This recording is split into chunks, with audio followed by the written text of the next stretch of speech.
నమస్తే, welcome to ఏటీ Telugu news. Anakapalli జిల్లా అనకాపల్లి దాడి వర్గీయుల్లో కూటమి అభ్యర్థులు ఆత్మీయ సమావేశం. కూటమి అభ్యర్థులు సీఎం రమేష్, కొనతల రామకృష్ణ దాడి వర్గీయులతో ఆత్మీయ సమావేశం అనకాపల్లి రైతు భారతి కళాక్షేత్రం నందు నిర్వహించారు. ప్రత్యక్ష రాజకీయాలలో కూటమి గెలుపు కోసం రాష్ట్ర ప్రయోజనాల దృష్ట్యా చంద్రబాబు నాయుడిని ముఖ్యమంత్రి చేయడమే కూటమి లక్ష్యంగా పనిచేయాలని దాడి వర్గీయులను కోరారు.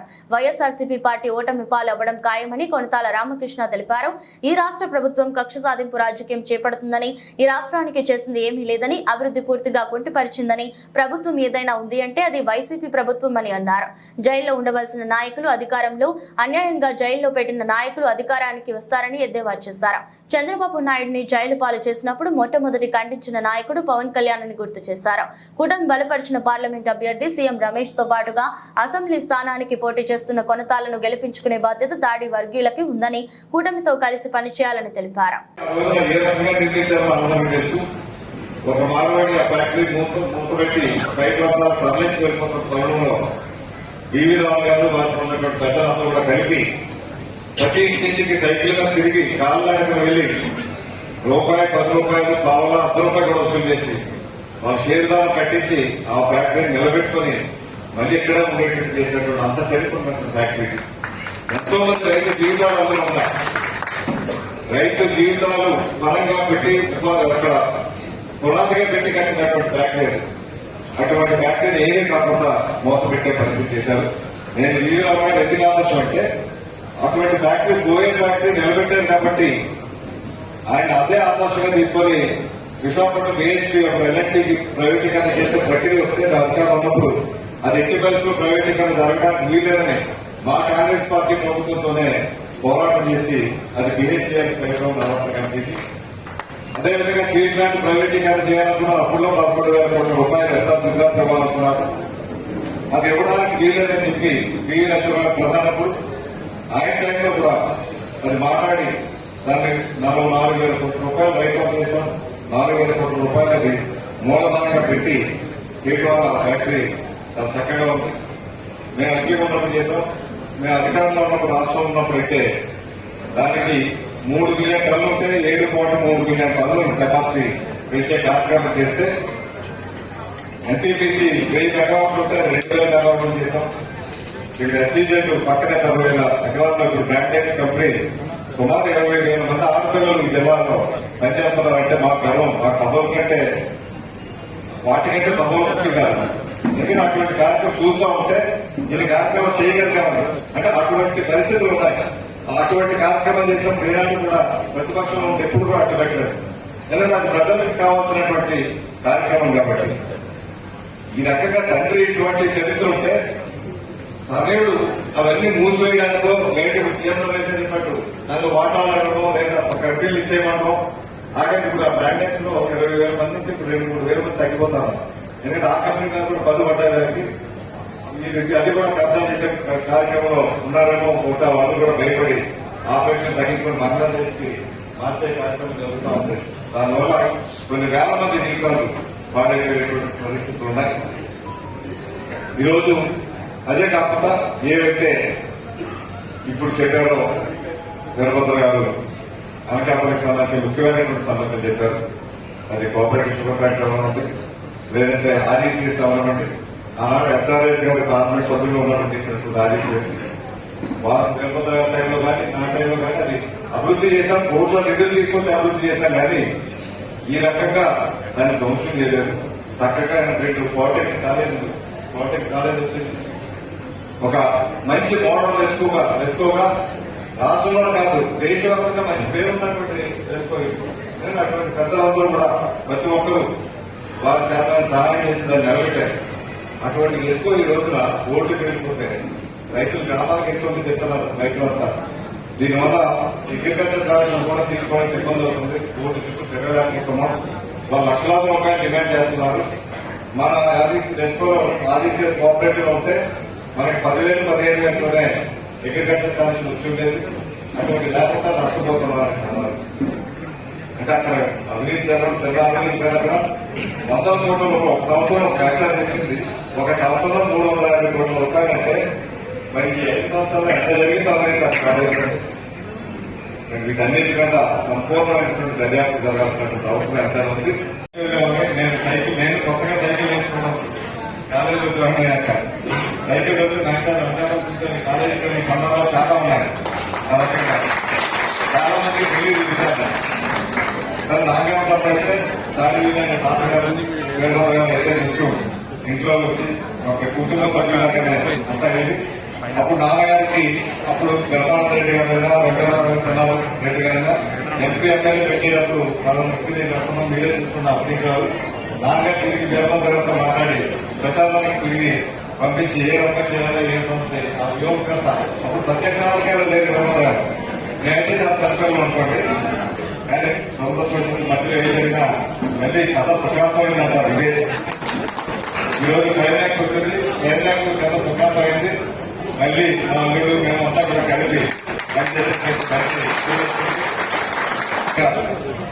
వాళ్ళు అందరినీ నడిపించి ఈ నియోజకవర్గం కానీ జిల్లా కానీ ప్రాంతం కానీ చక్కగా అభివృద్ధి కార్యక్రమాల్లో మన అనకాపల్లి అనేసరికి ఒక మోడల్ జిల్లాగా తయారు చేయాలి. మన జిల్లా చూడటం కాబట్టి మన కార్పొరేట్ భవనాలు కానీ ఓటు సముదాయాలు కానీ ఇతర గవర్నమెంట్ అన్ని కూడా ఒకే కాంపౌండ్స్ లో పెట్టే విధంగా కార్యక్రమం రూపొందిద్దాం. అది కూడా ఎక్కడో మామూలు ఎక్కడో దూరంగా కాదు, అనకాపల్లి దగ్గరలోనే ప్రారంభిద్దాం. అది ఎక్కడానో నేను ఇప్పుడు మీకు చెప్పను కానీ అది అందరికీ అనుకూలమైనటువంటి ప్రాంతంలో తప్పనిసరిగా చేద్దాం. అలాంటి మంచి కార్యక్రమాలు చేసి ఈ అనకాపల్లి చరిత్రను మళ్ళీ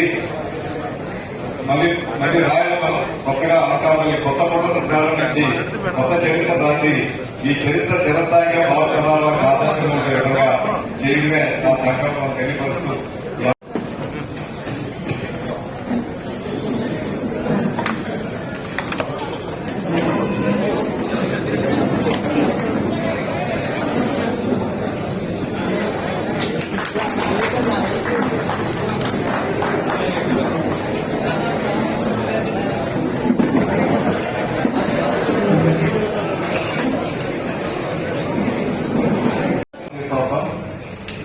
కానీ ఇప్పుడు వచ్చినటువంటి ప్రభుత్వం పరిపాలన చేయడానికి వచ్చిన ప్రభుత్వం కాదు.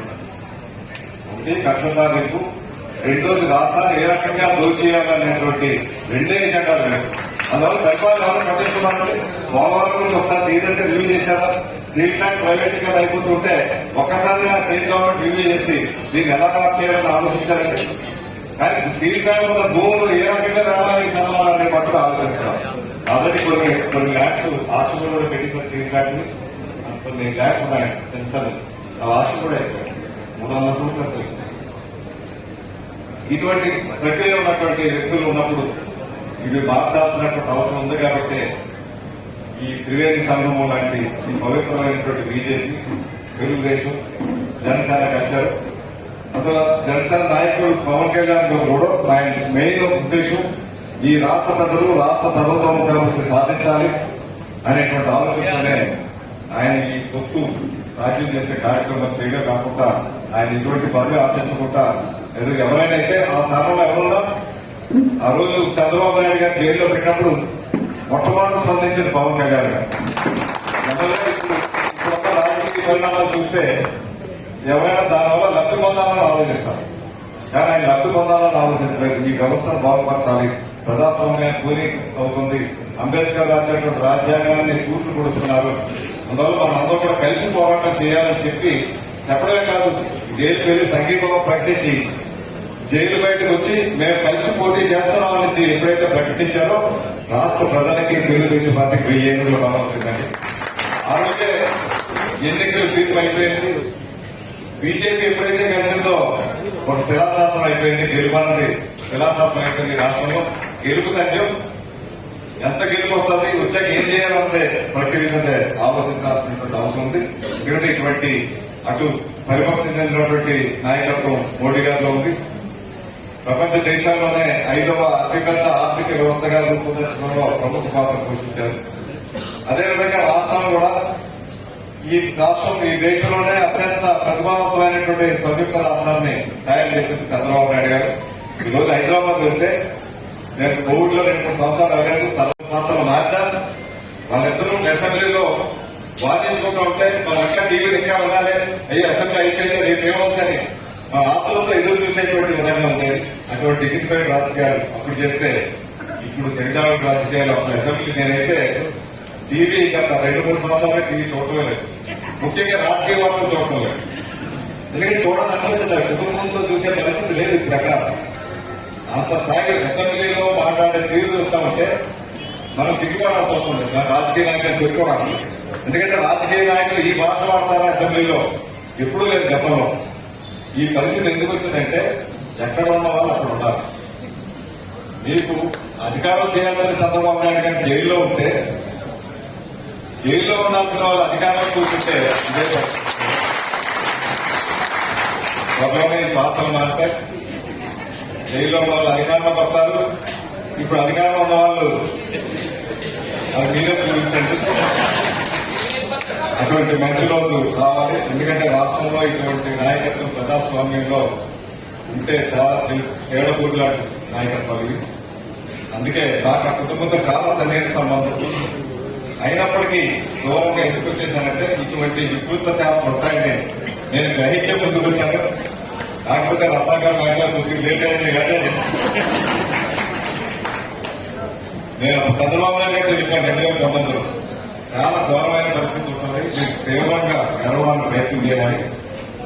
నేను పార్టీలో జాయిన్ అవ్వకపోయినా మీకు మద్దతు ఇస్తానని చెప్పి ప్రజల్లో తిరిగి అసలు నేను ఫస్ట్ టైం జీవితంలో తెలుగుదేశం పార్టీకి ఓటు వేసి 2019లో మొదటి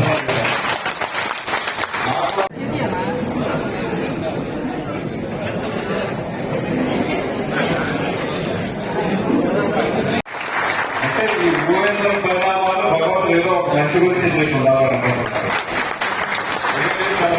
మంచి రోజులు రాబోతున్నాయి, రాష్ట్రానికి రాబోతున్నాయి, మన ప్రాంతానికి రాబోతున్నాయి, మన అనకాపల్లికి రాబోతున్నాయి.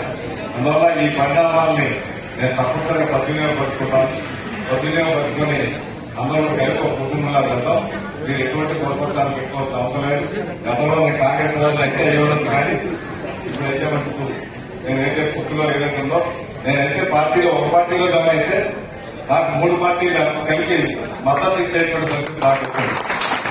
అన్ని చోట్ల ఎలా వచ్చేది నా పార్టీ ఉంటే క్యాంటీన్తో 2 పార్టీలు సపోర్ట్ చేస్తున్నాయి. 3 పార్టీలు నా సొంతం అవుతున్నాయి. 3-3 పార్టీల తర్వాత వ్యక్తులు నన్ను సొంతంగా కుటుంబ సభ్యులు ఆహ్వానిస్తున్నారు.